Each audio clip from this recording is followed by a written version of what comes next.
Another day, another challenge.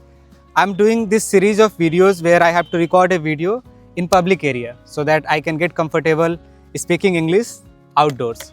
So if you're new here, my name is Roshan and on this channel I talk about English learning, books and movies. So I'm taking you to this new place. Let's see how this video turns out. For this video, I asked my friend Farhan to hang out with me and we got to a nice spot in the next village.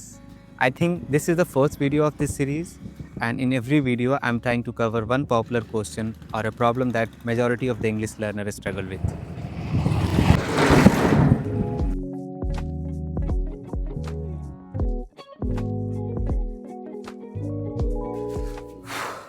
The whole idea of today's video is this biggest confusion for all English learners, how to think in English. I have talked about this method of input and output multiple times. So that is one way to make yourself start thinking in English, because if you are surrounded by a particular language, your thoughts will automatically start coming in that language. Of course, it will be challenging in the beginning, but this second method can really help you. Let's say if you are from Bihar or any other state of our country where English is not your first language. So don't stop yourself from translating things. I used to think that translation was the biggest enemy of thinking in English, but I'm changing my mind right now. As a beginner, instead of getting overwhelmed by the idea of thinking in English, just pay attention to the small things. Simply, you can start by observing everything from action, description, everything you see. Right now, I'm recording a video. So what can you say it in your native language? Think about that. And once you have figured out a whole list of the common things which you see around yourself, in simple words, vocabulary. You can also categorize it as a vocabulary. So make a list of all those things that you are confused, that what they are called in English. And once you have that ready, go on ChatGPT, go on some other websites and try to find the meanings of them one by one. It's a long process, but this process will completely change the way you learn this language.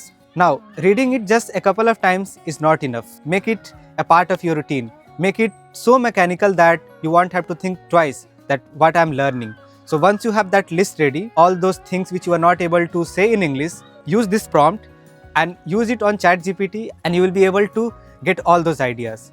Now, repetition is key here. Like doing it for a couple times is not going to help you. And when you are repeating it constantly and consciously, then that slow progress will start happening. When I was in class 11, there was this classmate who talked about that how his mother didn't understand even a single line of English, but he kept on repeating same things. I know it's very funny thing to do, but if you have cooperative parents or cooperative siblings, then you can start experimenting there also. Like maybe you can start making small sentences, even if they're not understanding. You just have to build that muscle memory or get used to saying things. Don't stop translating in the beginning, but make sure that you are making that list. And once you have that list ready, then get the English alternative of them. And by combining these two things, a time will come, then you will automatically start thinking in English. It is a long process. I cannot guarantee that 1 month is enough or 2 months are enough. You have to invest a good amount of time. Probably you should target 6 months. Within this period of 6 months, repeat the same action multiple times that it becomes a part of your daily routine. And if you need any additional help, reach out to me on my number. I provide classes in one-on-one and group classes, and you will find that kind of environment there.